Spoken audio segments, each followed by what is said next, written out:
Very excited to be here. This is one of the two very exciting highlights of the Founder Institute Australia New Zealand year, and that is when we have a demo day and we get to celebrate the achievements of founders who have been on a grueling journey over the last 3 months. These are founders who have been at an idea stage as they have gone through the process of refining their idea, of seeking feedback from a whole bunch of potential customers, investors, and mentors. And as they have gone through a range of business building activities to build meaningful and enduring technology businesses that make an impact. So, over the last 3 months, we've had founders take part in this program, and tonight is a celebration of their efforts. And we're thrilled to have a wonderful founder, a founder of a fintech startup, Simone Joyce, who'll be speaking to us shortly. She is the CEO and founder of a company called Paperplane, who help institutions, big banks, make payments more seamless. Wouldn't the world be a better place if we could receive more money in real time and we could pay each other in real time too? So she'll be sharing some of her thoughts about what it's been like to be a startup founder, going on that journey of idea to getting into market, of raising money, getting customers, and going on that pathway of dealing with some large enterprise customers. So very much looking forward to hearing Simone's comments today. Very fortunate at the Institute here to have some wonderful team members. In Melbourne, we have Annie LeCavalier, who serves as one of our venture partners. And over the last few years, I have been privileged to work very closely with my fellow co-director, Paul Krzyzewski.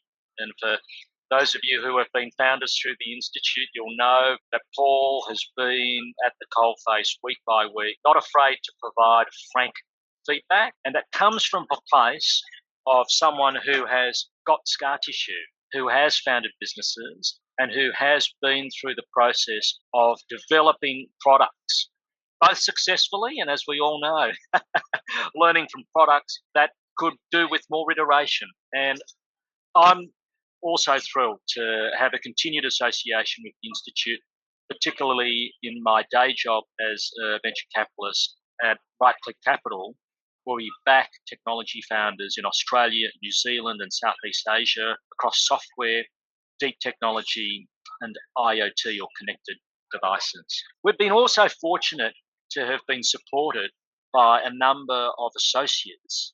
In Australia, we are thrilled to have Maz Zaman and Pedro Avila, who have been founders who have themselves taken part in the Institute. And we've also been ably supported by Alex Hand. So I'd like to thank Maz, Alex, and Pedro for the time and effort that you've taken to be on this journey with us over the last couple of months. Tonight, you'll hear a little bit more about the Institute from me. We'll then be hearing some gems from Simone Joyce, as I mentioned before, the CEO and founder of Paperplane. We'll then hear some pitches from our new portfolio of startups. Very, very exciting. Some of you have asked me, what is the Founder Institute and why I'm attracted to the Founder Institute? What I'd say is that when I first got introduced to the Institute in 2012, I realised that in Australia, we were quite bereft of resources to be able to help founders at an early stage go through the process of refining, of trying different ideas, of getting feedback, and being through the school of hard knocks in a condensed time. And when I got introduced to Adeo Resi at the Founder Institute over in Silicon Valley, I was thrilled at his passion and his desire to want to democratize Silicon Valley and to ensure that no matter where you are in the world, there'd be an opportunity to get access to great mentors who have been through the process of having started, built, bought, sold companies, investors, and those who had been on the inside of growing companies so that founders could benefit. And as you can see here, Founder Institute is what we call a pre-seed accelerator for founders who wish to start either from a full-time or even a part-time basis to get initial traction and to prepare for market launch. And over the last couple of years, we have been thrilled to see the growth of the startup ecosystem in Australia, with more events that are around inspiration in education, plus more teams and offerings around seed stage acceleration, angel groups, as well as seed stage investors and VCs. If you are a founder who is thinking of putting yourself through the paces, of finding a network of support from other founders, of getting feedback from other mentors, being introduced to what it's like to pitch to investors, I would ask you to consider the Founder Institute. Now, one of the supporters of the Founder Institute in Australia has been the wonderful team at Addison's. They've helped incorporate a bunch of our founders over the years, and we're very, very grateful for their support. Now, before I introduce Simone, I'll go through a couple of statistics. Not only have we been successful in Australia and New Zealand, we have grown to be in over 200 cities, 100 countries, with a huge number of mentors. And we are wanting to continue to be the number one place in the world to turn ideas into fundable startups and startups into global businesses. And here are some of the portfolio companies. Some you might recognize, like the NASDAQ-listed Udemy in North America, but also from Asia and Australia, we have a number of companies, some of which have been acquired. So we're very excited about them. And as we all know, it's a long journey. It is a tough program. So as we prepare to hear from Simone and our founders, a quote from Jason Calacanis, who you'll know from the This Week in Startups podcast and angel investor extraordinaire. He says that the Founder Institute is the most raw street program out there for startups. So our next cohort is going to begin in a couple of months' time. We have orientation on the 12th of August. But before that, we'll be having a series of events that we'll speak about later. But we have an early bird deadline in a couple of weeks' time. And that is for founders who are wanting to commit. And by committing as an early bird, you'll get access to resources and the opportunity to get a head start on those who sign up for the program a little bit later. Well, it's now come to that time for me to talk about our speaker, and that is Simone. Simone is the CEO and founder of Paper Plane. As I mentioned before, Paper Plane has been a business, a startup, that has been helping banks improve their payments. Wouldn't it be wonderful to have a world where payments were seamless, where payments were instant, where payments had more information so that you could work out what was what and you could explain what was what? Simone's been through the journey. She's pitched for money. She's pitched for customers. And I'm delighted to announce that Simone is joining us today as our keynote speaker. Over to you, Simone. Thank you very much. Thanks, Ben. That was a great introduction. And I actually remember pitching to you back in the day, like many years ago. So it's nice to see you again. And what an amazing pleasure to be addressing all of you tonight. I think that you've, by the sounds of things, been through a fairly rigorous program. So it's an honour to be the keynote for your exciting graduation event. One of the reasons I actually agreed to do this keynote is that my journey through the fantastical world of startup land actually began with an accelerator program as well. So I do know where you are sitting at the moment. My accelerator was through the University of Queensland. It was called iLab, and that was back in 2013, which seems like an awfully long time ago.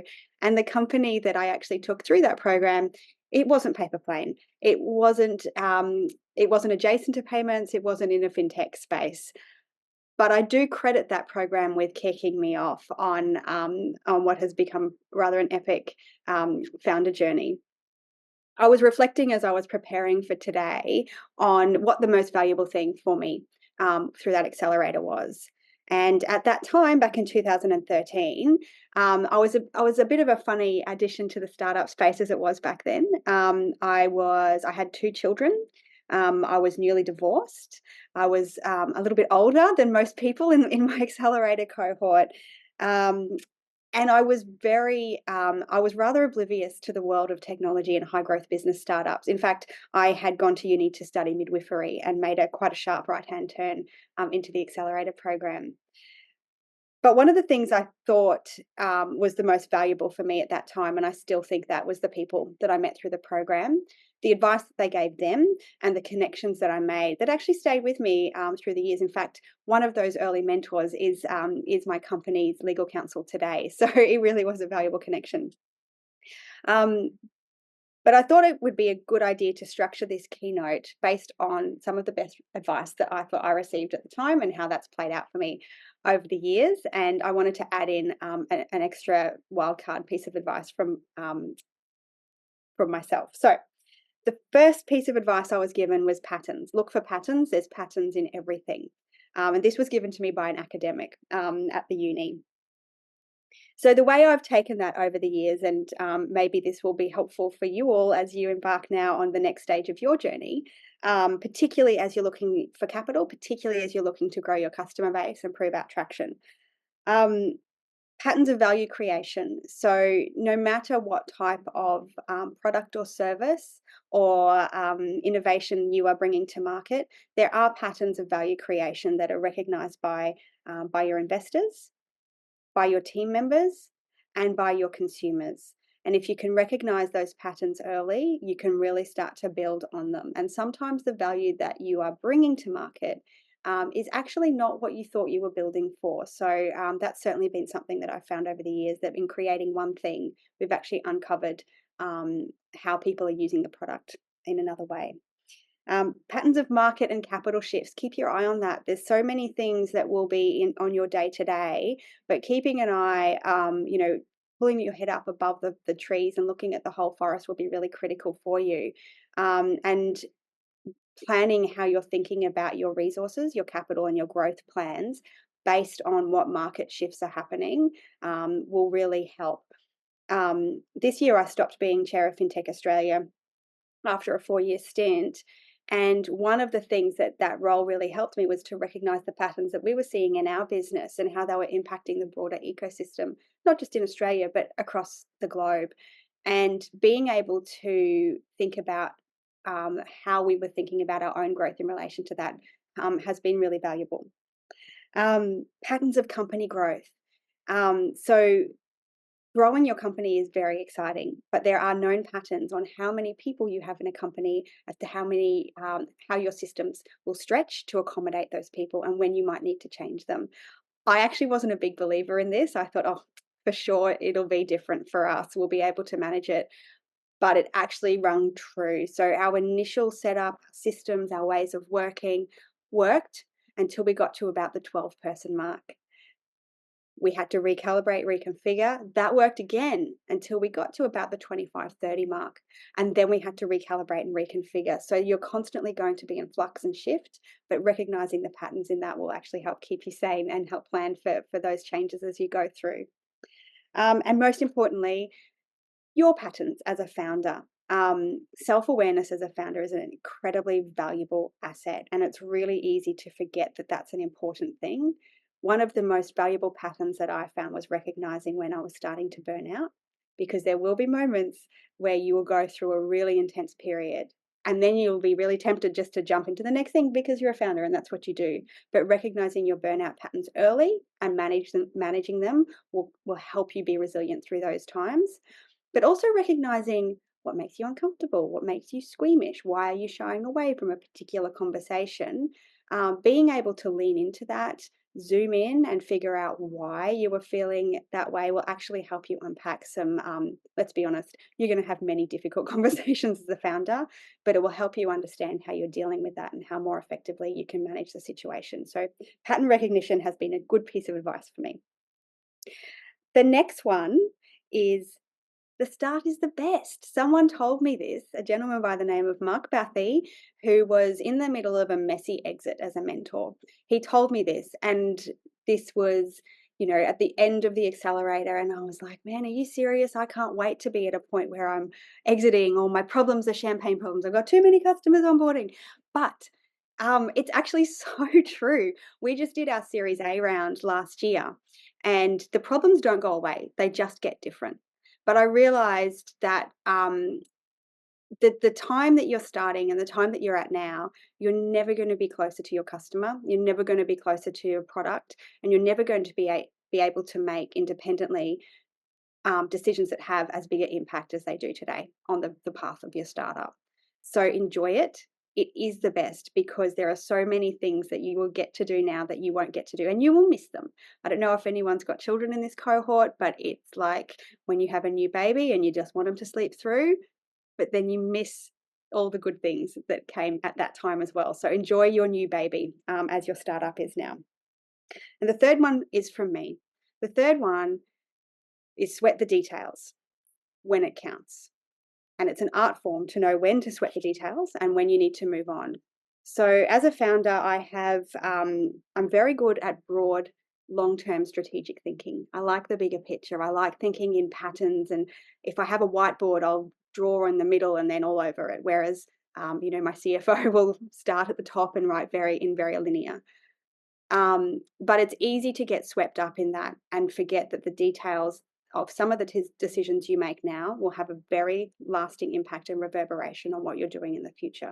In particular, Ben mentioned our large enterprise customers. Yes, we do have them. They're also our shareholders, customer, shareholder, large institution. They're the details you want to sweat about, because there will be terms in term sheets, and increasingly so, that will have a very lasting impact on how you raise capital next time, and the time after that, and the time after that. The things you do now will matter in 3 years' time, 5 years' time, potentially 10 years' time at exit. You won't be able to make them perfect, but you will be able to become comfortable with the sacrifices and the compromises you need to make, because you'll know what's coming. Being caught by a detail that you did not sweat enough is not a pleasant feeling. Contracts are the same. Invest in people who understand your contracts, and invest in how you're planning to manage them. Be prepared to walk away. It's amazing what walking away from a deal does. They'll either come back or they won't. But if it doesn't work for you now, it's unlikely it's going to work for you in the future. So just balance the carrot with the detail that maybe you don't like. Sweat the details on people. Hiring the right people is really important. Follow your intuition. If there's something that doesn't sit right with you, it's for a reason. And that's one of those things to zoom in on and figure out what's going on there. And sweat the details on your product. More than anything, be detailed about your product. Be critical, be harsh, and be uncompromising in the product that you're bringing to market, because you'll have no greater asset in a few years' time. Would you mind sharing, Simone, when you went through your first fundraise, how long did that process take? We had a really unusual journey for fundraising, Ben. So Paper Plane started after a previous company of mine had been invested in by a payments company. And it was a resource investment. And I say that with inverted commas because they wanted to access what we had built. But I was flat broke. I didn't have any developers on my team. I'd outsourced everything. So I went across and with my IP and joined that company as their chief strategy officer. That role was really interesting. It exposed me to the world of payments, which I was madly in love with after a few months. But it turned out that company wasn't the best bet. This is the intuition thing I was talking about. A few months later, they were actually selling their IP. And I was in a position to very quickly have some funding from, it was friends and family, to go and acquire that IP and the 4 key developers that had been, I think, instrumental in building that IP. So it worked out well. So that was an unusual fundraising. The next one was the tricky one. I thought for sure it would be 3 months max. I think it was about 6, and it was most of my time. And you know what? Every single one of them's been the same. There's been no short, sharp fundraising. We're at the point now where we don't need to fundraise for 2 years, and potentially I won't need to fundraise again unless we want to do some huge growth leaps forward. I've got to be honest, fundraising is the least favorite thing that I've had to do over the past 5 years. Some people love it. For me, it was never, I never started a startup to fundraise. It was a thing we had to do in order to do everything else. If you find someone that loves fundraising, hold on to those people, keep them with you, because they will be worth their weight in gold. Second biggest and best thing I ever did was employ a full-time CFO. She is fantastic, and I don't know how I lived without her. Is there like sort of admin roles or things like that that you feel like get one sooner rather than later? Yeah, I do think the CFO is one that I wish I had committed to before I need it. And that doesn't need to be a full-time role. There's lots of fractional CFOs these days that can be a little bit friendlier to the budget, but also return the value that you need. I am not a developer. I know just enough about about our systems to be dangerous on a sales call, but having someone that you trust helping you make impactful technical decisions, I think that's really an important thing. But I think the most critical roles are the areas that you know that you are weak in. Yeah. If you are just recruiting people who are as strong as you in areas, which is tempting because they match and it's friendly and you feel comfortable, you're not building out a rounded, robust team. So for me, it's less about the role from a personality perspective and more about The what skills. do I need to fill out my team skill set. Yeah, awesome. Thank you. And in terms of managing your well-being, is there like, do you have like a chief of staff, or do you have this kind of role that someone that came in to help you? And at what stage did you know Yes. you needed someone like this? Yeah, we Um, do. Our head of people and culture started with us when we made that transition from sort of the 25 upwards. okay. And actually, it could have been a little bit before that, but I do remember that. My goodness, we had spot fires everywhere. I was spending far too much time holding people's hands and managing people, and yeah, so it was when everything was on fire, we got that role, and I think that's part of the process. You don't want to solve problems before they're problems because you're spending too much money. It's not until they're on fire that you should solve them in those early years. I'm specifically looking into health tech. So I'm assuming that it's going to be people that are, ideally passionate about the problem that I'm trying to solve. Is this a little bit naive, or what's your intuition? I don't think that's naive at all. I think if you have to do too much work to educate your potential investors about your industry, you're going to have to do that all the time. Having aligned investment partners is so important. Are you married, Cyril? Yes. Okay. You wouldn't marry someone that you're not aligned with. It's just going to cause you a lot of problems down the road. Approach your investment partners in the same way. You're going to spend a lot of time um, in their headspace, if not physically with them, and you don't want to be creating a rod for your own back. And you'll know if that conversation is striking alignment.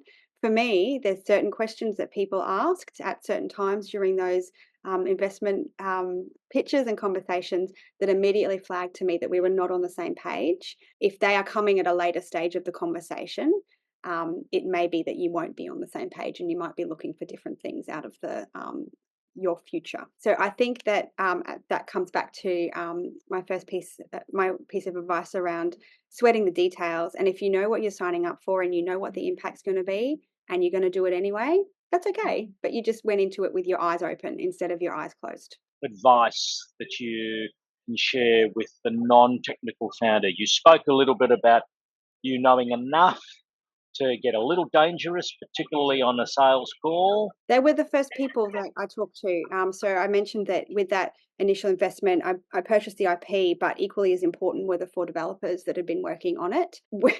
When I had the conversation with them, one of the things I said was, you know that I'm going to ask you stupid questions multiple times a day. Are you prepared for that?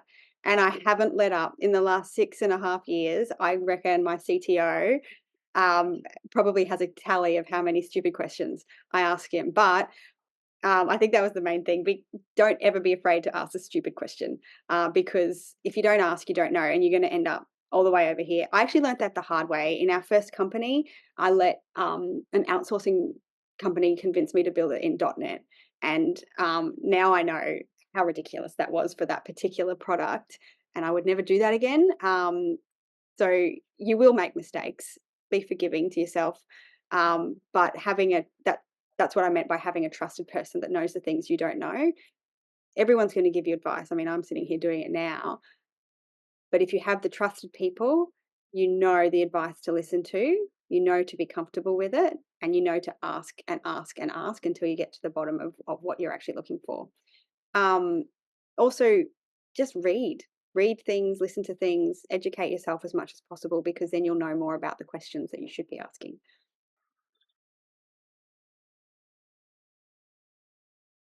Hi, I'm Karen, founder of Amici. Social disconnection is reaching epidemic proportions, with 1 in 3 Australians reporting last year that they feel lonely often.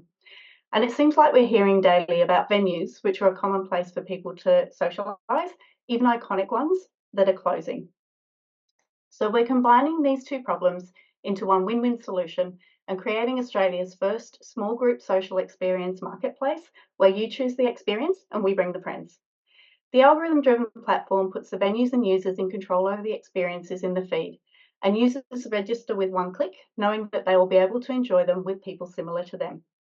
Amici operates in the intersection of the event booking and social connection markets, which in Australia are $1.6 billion and $250 million industries respectively, and leverages technology to create a safe space for in-person connection that supports local economies. I built a 25-year career on the art of connecting people. Creating community is in my DNA, and Amici is my opportunity to do that at scale. We already have over 140 people registered on the waitlist and 8 venues committed. To build on that early traction, I'm making several commitments for the next 6 months. We're launching the MVP on the 30th of July, which is the International Day of Friendship, and I organised the venue for the launch party yesterday. I'll run a crowdfunding campaign in October to help fund the marketing and team members needed to reach 5,000 users and 70 venues by the end of the year, and set us up to scale across Australia the following year. I'll also hire a co-founder who aligns with my values and who will embed the vision and mission with the same passion that I have. But my biggest commitment is to that little girl. When I was little, I always felt like I was here to make a difference. For most of my career, I've done that. What I've done would be considered meaningful work, but it never seemed to be quite enough. With Amici, I finally have something where I can make a real difference. But I can only do that with help. Being part of the Founder Institute has given me both community with my fellow founders and access to people who've been there before. The structure and pace has pushed me forward way faster than I could have on my own, and the information and resources I didn't even know I needed has challenged my thinking, and Amici will be a far better product and business because of it. The weekly mentor presentations have given me a clear pathway forward, and the office hours with amazing mentors have led to some significant changes for the better. Too many people to mention have given their time generously, but I'd like to say a special thank you to Dylan McDonald from Foodini, who gave up an hour of his evening a couple of weeks after moving to the US to share his experiences with a similar market and model. And of course, to Paul and Benjamin. Benjamin challenged my thinking with just 1 sentence, which led me to changing the financial model and making it accessible for far more people. I can't believe the last 3 months has gone so quickly, but I guess that's a reflection of the Founder Institute pace and one I know I have to maintain. So luckily, my wonderful working group will continue on past tonight, and when we need someone to crack the whip, we'll just drop Paul an email. My final Founder Institute ask is for you to scan the QR code and join the waitlist. You never know who might be at your table. last year, 3,000 data analytics and AI machine learning jobs could not be fulfilled in ANZ. And if you look at the forecast for 2030, it's going to be closer to 10,000. What are we going to do about it? At Tech Dojo, we empower businesses with data analytics and machine learning projects to access an extensive network of carefully vetted AI professionals. We do this through specialized recruitment services for long-term engagement. And we also offer an AI-powered platform that matches vetted contractors with vetted employers. Think Tinder for AI. Why me? Well, very simply, I've experienced the problem firsthand. When I was working at Standard Chartered Bank in Singapore and then went back in the region, I realized how difficult it is to find and keep the right talent for data analytics and machine learning projects. Tech Dojo is a proven way to improve the experience of both the recruiters and the talent. So what's the pledge like? Our objective is to reach 200,000 USD revenue by the end of 2024 and expand in ANZ and also UAE. We already hired our first employee.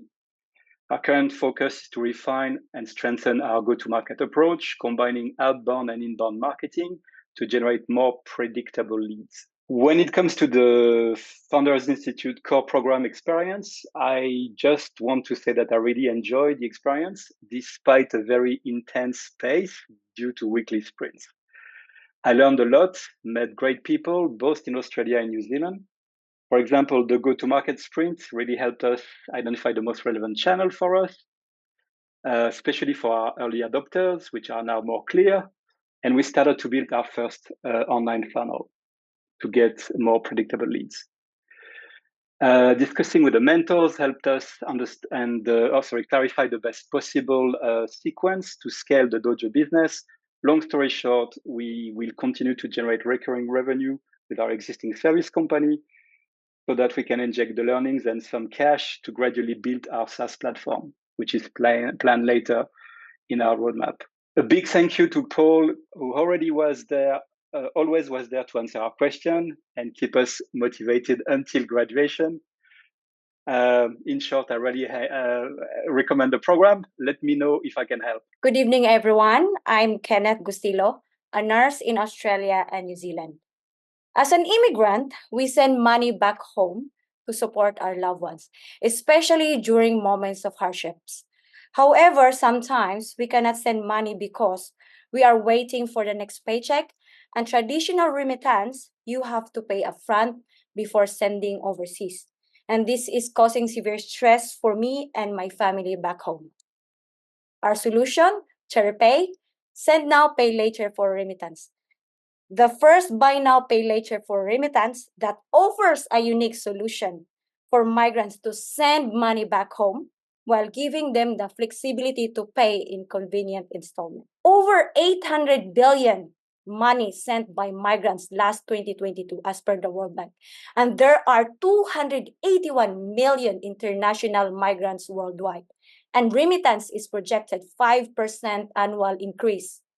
However, even though remittance industry is worth billion to trillion industry, migrants remain underserved.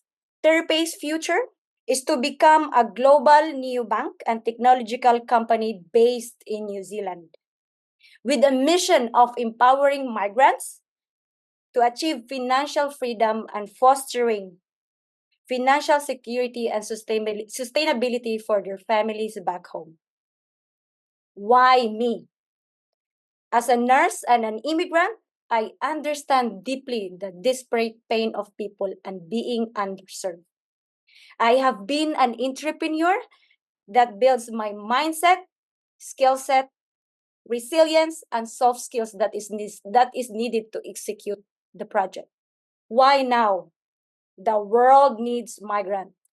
The next generation will be fully embracing diversity and inclusivity. My pledge, I am committed to serving and keep moving forward until CheriPay will achieve the vision of growth and expansion. In the next 6 months, I will be rejoicing with my team because we have 3,000 paid recurrent customers. We're looking at joining an award, and we have visited Waikato, Auckland, Bay of Plenty hospitals where there are many migrants. Thank you, Founder Institute, for all the help and support you have given, especially Paul and Benjamin and my fellow co-founders. I hope you guys are not taking paracetamol because of the headache I have given you.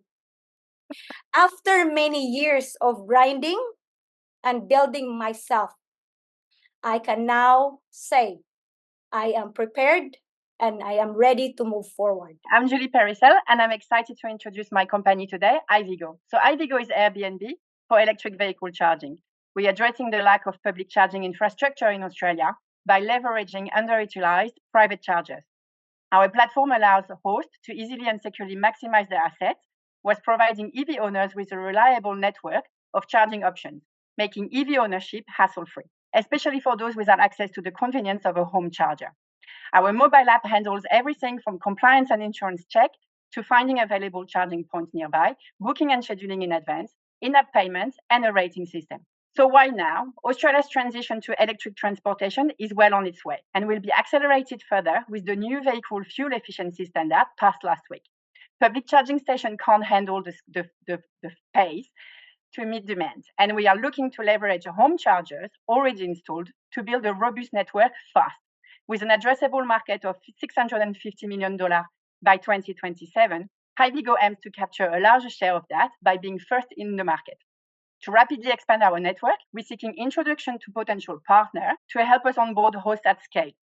We will be raising capital later this year, and once we have momentum, and please follow us to follow our progress. Tonight, I pledge to my family, my kids who are listening, friends, mentors, and supporters that I will work hard to lead Ivigo to success. As a program manager by trade, execution is my strength, and I'm dedicated to delivering a solution that makes a difference in people's lives and contribute to a greener future. My co-founder Summit is passionate about user experience and innovation. We've previously worked together, and we are excited to join forces once again and make an impact. In the next 6 months, we will aim to onboard 20 hosts in Sydney through our mobile app, build growing waiting list of hosts and users, and raise the capital needed to expand our team and network. Success for us means moving fast because the opportunity to support the transition to clean transportation won't wait, and neither will we. I joined the Founders Institute 3 months ago with a problem. As an EV owner myself, I was frustrated by the lack of charging options. Karen, who just spoke, suggested I talk to Ben about joining the Founders Institute. 3 days later, I was enrolled in the program, eager to learn, grow, and meet new people. The program provided me the perfect framework to turn my idea into a viable business strategy. I'm grateful to Paul, Ben, the mentors, and my fellow founders. Every discussion, every feedback has challenged and encouraged me to push myself further. I've listened, learned, pivoted, and in the middle of it all, I found my purpose. Someone recently told me that it takes a village to build a company. Not only the Founders Institute has equipped me with the tool, given me the confidence to articulate the problem and our solution effectively, but it's also helped me build a village to make Ivigo the success that it deserves to be. I'm Cyril, and here's my Sanox app pitch. Sarah Johnson is a 50-year-old woman diagnosed with type 2 diabetes. She looked for support from doctors but couldn't afford medical expenses. There's 1.3 billion people with type 2 diabetes, and half can afford medical treatment. Our app helps patients like Sarah reverse type 2 diabetes and also doctors with up-to-date knowledge. We do this by serving them gold standard medical recommendations from leading scientists in real time and in any language. Our service model offers a unique combination of expert medical advice, personalized health tracking, and ongoing education to support long-term health goals. While the TAM for patients with type 2 diabetes is $7.4 billion, our initial go-to-market target is 56 million uninsured type 2 diabetes patients in the US. Our ultimate goal really is to serve globally every patient with any physical and mental health illness. Our team includes experts from over 50 years experience from Fortune 500 companies. We're asking for an initial round of $1,250,000 to reach over 6,000 customers and to make $1 million revenue in 18 months. My pledge by 235 is to have provided accessible expert medical guidance to 100 million individuals across 150 countries, with a particular emphasis on underserved communities while contributing to the reduction of global healthcare inequality. I also wanted to spend some time to talk about Founders Institute. It really did a significant impact on my professional growth and also my business. It solidified a lot of the business ideas that I have. And I really want to highlight how important mentors were. I did try my best to contact at least two, if not more, mentors weekly. And I'm really, I'm really amazed of how much, not so much insight, but how much drive and how much interest every individual had into, listening, analyzing the business and finding some new, unique ways. And a few sessions were quite critical in the shift of my strategy. So I really recommend the program, and I really recommend the pushback that you constantly get, because it really is just honing your skills and making your business and yourself better. Hi, I am Florencia Rovania, and I often find stylish shoes to be excruciating painful to wear due to poor fitting. And I'm not the only one. 88% of women suffer from foot discomfort due to poor fitting shoes. We have a solution for that. Comfortable shoes that feel and look nice and are custom fit to your own foot dimensions. In Australia, the shoe market is $4 billion US, and there is a growing demand for customized products. You might be thinking shoes of pride right now. And yes, I will learn from them. This value proposition is a bit different as well. Shoes of Pride offer to design your own shoes. We instead design the shoes for you, and we customize to your own foot dimensions. And we can do that because we do 3D printing, a more sustainable process that reduces waste and allows for a cost-effective way of producing one pair at a time. We are 3 co-founding women: Agos, the shoe designer; Eddie, the spearhead, and Flor, the process engineer. Our mix of skill covers from product design to implementation and project management, with passion for innovation and experience in consumer goods and FMCGs. I pledge that I'm going to put my heart and soul in my startup to make it a success. I will work hard with determination and faith to move forward towards our vision and goals, always remembering how much fun it is to build something from scratch. I will show my kids how to work for what you want and be an example for them. In 6 months from now, I want to be working full-time in my startup with a working prototype and validating an end-to-end process with a small group of people to understand time to purchase, time to manufacture, and delivery, followed by customer satisfaction. I will then transition to setting a small first collection in markets and shopping centers to validate product market fit. I entered Founder Institute with an idea, with 100% of self-belief that I can make it happen, and no idea how I was going to do it. Now I'm finishing still with 100% self-belief and with a framework to work with to make it happen. I now have a strategy and a clear path that I know it may take turns, but I have the resources to take those turns. I could achieve all this thanks to the mentors, the feedback, and the guidance. It opened up my mind to think different, to learn new things, and to build my idea into a business. Everyone gave me something to work with and think about. I feel so grateful to be part of this cohort and to have the amazing work group that I had, always there to support each other. I will work hard to make this idea a successful business so I can share all the rewards with everyone. Hi, I'm John Dard, a co-founder of the online education support marketplace, Fundaroo. The online student market is one of the great success stories of the Australian economy. Tertiary education for international students is worth more than $48 billion a year, and it's the nation's 4th largest exporter. Fundaroo is an online platform to help prospective students navigate the application with Australian universities and to help fund their relocation. Fundaroo helps prospective applicants by putting them in touch with existing students who act as expert advisors through the application process. They will help applicants model their future costs and work with the broader Fundaroo team to provide access to loan brokerage so they can get the lowest cost options to finance their relocation. The international student market has reached record highs in Australia, with more than 50% of students being international students at some leading institutions. But currently the market is failing prospective students. So the key failures include the lack of transparency and high costs of the application process. Up to 10% of tuition is paid to education agents for the student applications. A record number of visa rejections for international students due largely to poor quality applications and an inability to evidence genuine savings. And poor satisfaction from students who regularly report difficulties in making the relocation. So at Fundaroo, we're looking to solve these problems by offering transparency in how the application process works. We'll charge a flat fee that the student only has to pay if they're placed in their university of choice. Our fees are capped at 2.5% of total tuition.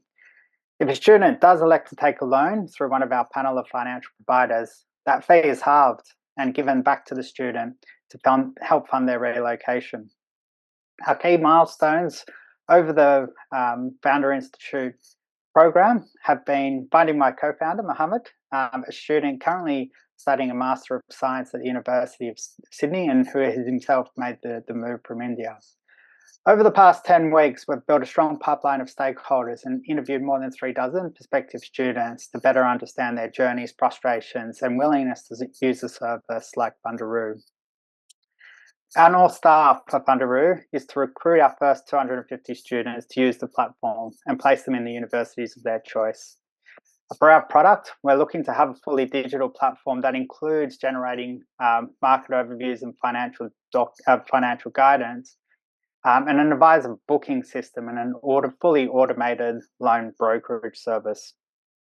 In terms of the traction over the next 6 months, we're looking to build out our team to include two full stack developers and a full-time marketing resource, and to have our first 50 students advisors signed up working for the service. My pledge tonight is that within 6 months, we will be in a position to raise seed funding up to $1 million, which will help us build out our platform, scale with university partners, and launch our first marketing campaign in India. What I've learned through the Founder Institution is a lot about focusing relentlessly on the customer and how to conduct a series of low-cost tests to refine our proposition. The why me question is something I've often asked throughout this process.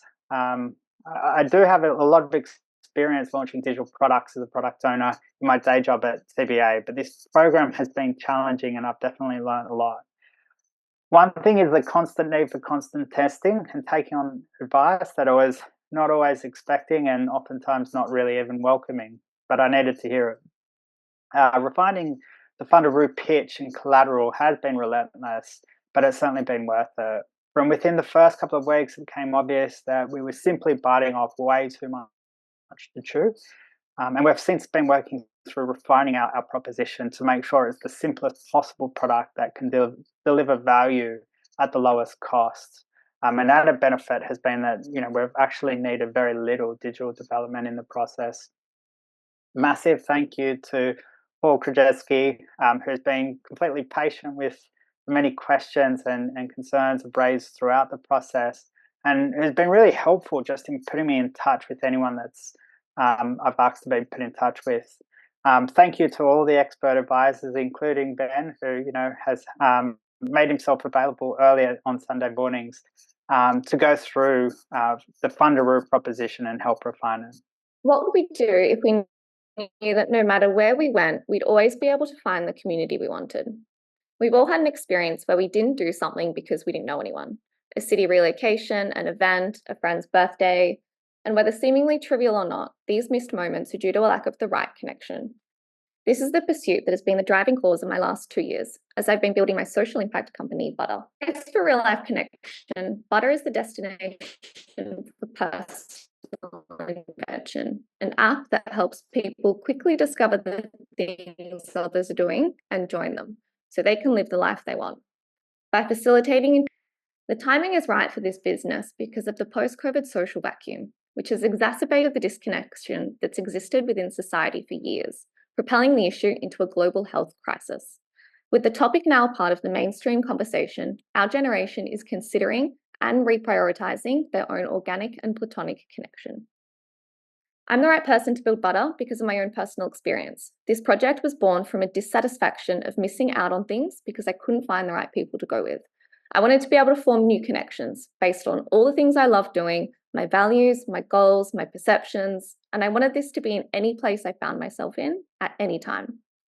So I decided to apply my experience to tackle the problem front on and merged my business expertise and tech skill set from working for well-renowned lifestyle brands with my unmatched focus and tenacity thanks to a past life as an elite athlete. We're looking for interested angel investors to be a part of our pre-seed investment round later this year, designed to give us an 18-month runway to drive rapid community and revenue growth. With that in mind, our North Star metric is to facilitate 100 million plans and connections by 2035.